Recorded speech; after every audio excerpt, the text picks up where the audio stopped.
thrive. I don't wanna fight. I don't wanna fight.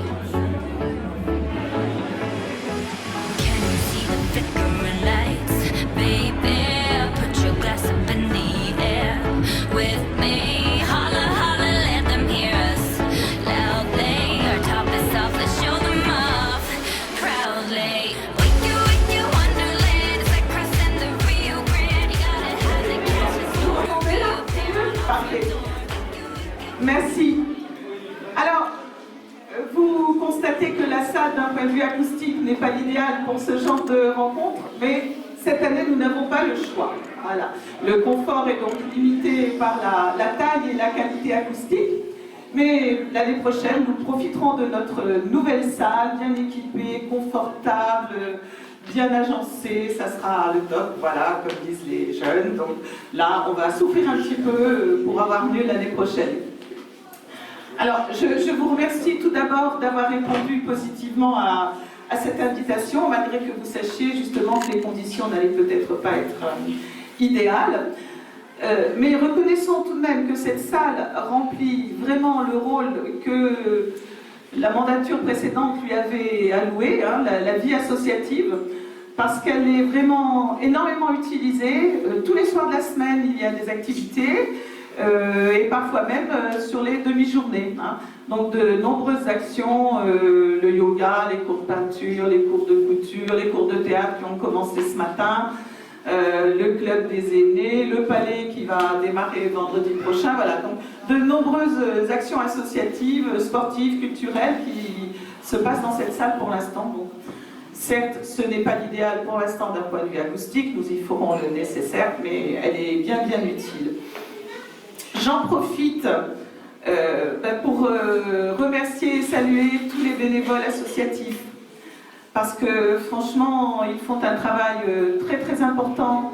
Ils portent à bout de bras l'animation de la commune et même s'ils savent que la collectivité est en soutien derrière eux, eh bien sans eux, tout ceci ne se ferait pas.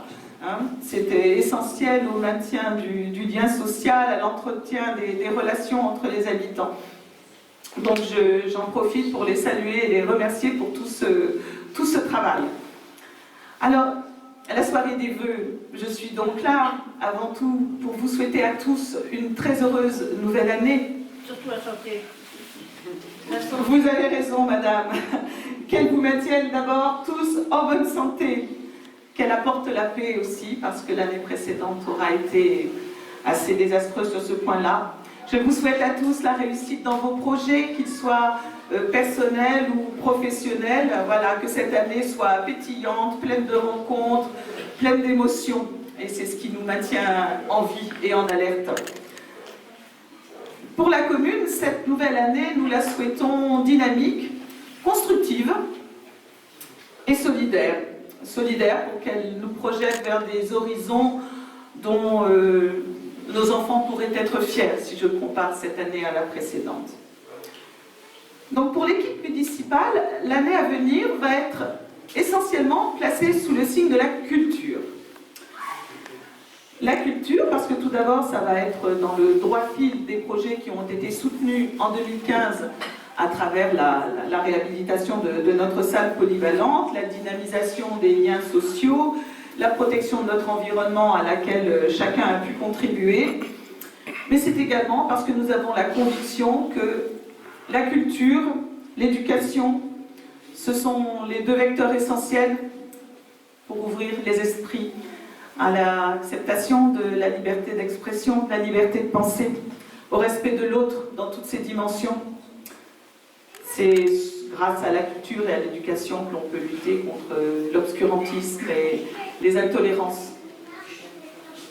Je disais donc une année placée sous le signe de la culture, et j'évoquais la salle polyvalente. Eh bien, cette salle polyvalente, elle va avoir, oh non, ça va pas, elle va avoir, déjà un point en moins sur la copie, elle va avoir une vocation clairement affirmée, une vocation culturelle clairement affirmée, avec un équipement étudié pour favoriser la diffusion artistique, dansée, théâtrale, la musique, la diffusion cinématographique, les documentaires, les expositions, voilà, toutes les actions qui pourront être menées pour apporter aux habitants de nos petites communes les mêmes droits, les mêmes pouvoirs que ceux des villes. Il n'y a pas de raison, vous payez les mêmes impôts, donc vous pouvez bénéficier aussi de prestations de qualité. Et donc, l'équipe de la commission culture et loisirs eh bien, travaillera à une programmation abordable mais de qualité.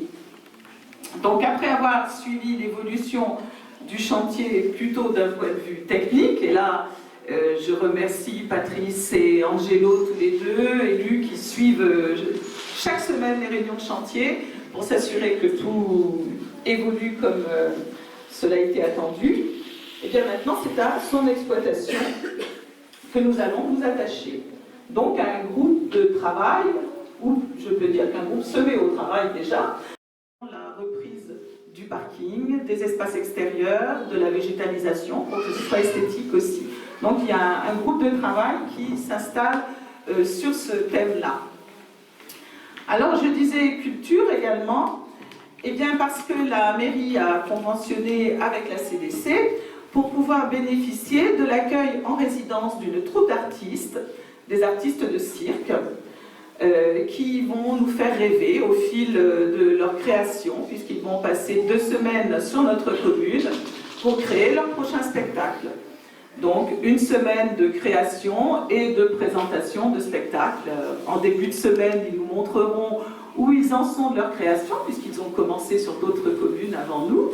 Et puis, à la fin de la semaine, ils nous montreront l'évolution de leur spectacle. Et cela permettra à chacun également de s'approprier la création, comment crée-t-on un spectacle. Et donc, ils viennent chez nous du 3 au 9 avril, et puis ensuite du 7 au 13 octobre. C'est un spectacle de rue qui se prépare autour d'une structure et donc les répétitions seront ouvertes à tout le monde. On pourra passer, regarder, observer, faire des commentaires et revenir le lendemain si on le souhaite. C'est tout à fait ouvert pour créer des relations entre le milieu artistique et les habitants. Alors culture également, parce que nous allons vous proposer de partir à la rencontre des richesses de notre patrimoine. Alors qu'il s'agisse du patrimoine bâti ou du patrimoine naturel. Nous allons notamment réfléchir à comment mettre en valeur tous nos cours d'eau, nos petites rivières avec leurs sources, puisque si l'on regarde sur la carte, eh bien, on voit que du nord au sud de la commune, les rivières, les ruisseaux descendent pour rejoindre le Val de Trésance. Et là, il y a un maillage qu'il nous faut mettre en valeur. Il y a un travail à faire autour de cette richesse-là. Et puis également le patrimoine bâti, puisque la CDC, alors à l'époque c'était le Pays de Val de Saintonge, a recensé sur la commune l'ensemble, j'allais dire, des valeurs patrimoniales liées au bâti, qu'il s'agisse du petit patrimoine comme nos lavoirs, nos fours à pain qui sont nombreux, mais il y a aussi des maisons qui portent des traces très intéressantes, et donc nous allons là aussi essayer de les mettre en valeur et permettre à chacun, au cours de randonnées, de rallyes photo ou vélo, d'expositions, de les retrouver, parce que nous passons à côté chaque jour sans y faire plus attention. Nous passons devant des richesses sans plus les reconnaître. Alors, par rapport à ces 2 axes de travail dont j'ai parlé, la valorisation du patrimoine et l'organisation intérieure et extérieure de la salle polyvalente, évidemment, vous êtes tous bienvenus pour apporter votre pierre à l'édifice, pour nous faire profiter de vos compétences, de vos connaissances en la matière. Donc, j'ai posé une petite affiche là, et s'il y en a qui veulent nous manifester leur intérêt pour l'un ou l'autre des groupes de travail afin que nous les contactions quand nous nous réunissons, ça sera avec grand plaisir que vous pourrez participer à ces réflexions.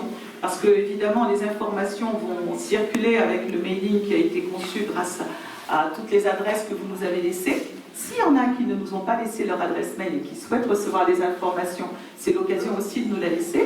Mais là, on arrive à 130 adresses à peu près, donc on commence à être bien doté pour pouvoir vous contacter, mais tout le monde n'a pas de mail. Donc, en laissant votre nom ici, ça vous permettra de vous recontacter. Donc, cette année va être plutôt une période de réflexion, de concertation, de préparation pour l'année suivante, élaborer toutes les choses dont nous venons de vous parler. Nous allons donc plutôt dépenser de la matière grise plutôt que des moyens financiers, même si vous allez voir, il y en aura tout de même. Ça sera notre façon de montrer que l'on peut aussi bien vivre à Bernay-Saint-Martin en profitant de ce qu'il est, de son patrimoine, de sa réalité. Vous serez invités à de nouvelles rencontres de village, comme nous l'avions fait après les élections, donc en 2014, pour travailler sur des thématiques spécifiques à chaque village, à des réunions d'information. Je peux déjà vous annoncer une réunion sur le piégeage des frelons asiatiques, qui sont de plus en plus nombreux sur la commune, et là nous avons pu, parce que maintenant ils ont peut-être été détruits, mais observer les nids à partir du moment où les feuilles sont tombées. Ils sont nombreux, ils sont volumineux, et nous savons que les frelons, ils reviennent, alors pas dans les mêmes nids, mais dans la même zone géographique l'année suivante. Là, ils sont en gestation souterraine, mais il y a des moyens naturels pour les piéger, donc nous organiserons une réunion d'information pour que chacun peut-être voit ce qu'il peut mettre en place chez lui, parce que eh bien, vu leur nombre croissant et le fait que le département ne finance plus la lutte contre les frelons asiatiques, la mairie ne peut pas le financer non plus, étant donné le nombre de nids qu'il y a maintenant. Donc lorsqu'ils sont approchables, les agents ont des bombes de produits qui permettent de détruire le nid, mais la plupart sont très hauts, inaccessibles. Donc il est peut-être plus intéressant de piéger ces frelons-là avant qu'ils n'aillent nicher dans les hauteurs. Alors, cette année a vu l'évolution, la préparation de l'entretien des espaces verts à l'époque du sans pesticides, puisque nous savons que 2017, nous n'aurons plus le droit d'en utiliser du tout, et nous avons fait le choix de nous y préparer peu à peu. Donc nous allons évidemment formaliser tout cela dans l'année qui vient en mettant en place un plan d'entretien des lieux précis, en achetant le matériel adéquat, en réfléchissant au revêtement pour nos trottoirs par exemple, qui permettrait de les conserver propres avec moins d'entretien. Le plan d'entretien pluriannuel qui a été établi pour la voirie eh bien, va suivre son cours, et la commission qui s'en occupe eh bien, œuvre pour faire les choix stratégiques, les choix prioritaires. Les gros investissements, ben, il y en a tout de même, parce qu'il faut poursuivre ce qui est entamé. Donc nos plus gros investissements cette année, eh bien, il va y avoir le financement de la deuxième tranche de la salle polyvalente, parce qu'elle va être livrée, on va dire, courant avril ou mai s'il y avait un petit souci, mais c'est le budget de l'année 2016 qui permet de clore son financement.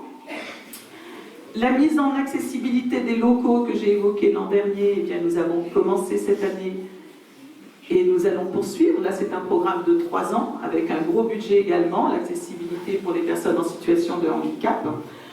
Et cette année était programmée cette zone des associations, et vous voyez le temps qu'il faut entre le moment où on prend la décision et celui où l'on peut démarrer, parce que ça va commencer, disons, dans le mois qui vient, mais le temps d'avoir les devis, de faire des choix, c'est très très long, et je comprends que parfois vous puissiez vous dire « Oh là là, mais comment se fait-il que rien ne commence? Comment se fait-il que les choses soient si longues à mettre en place ?» Eh bien, maintenant je le sais, voilà.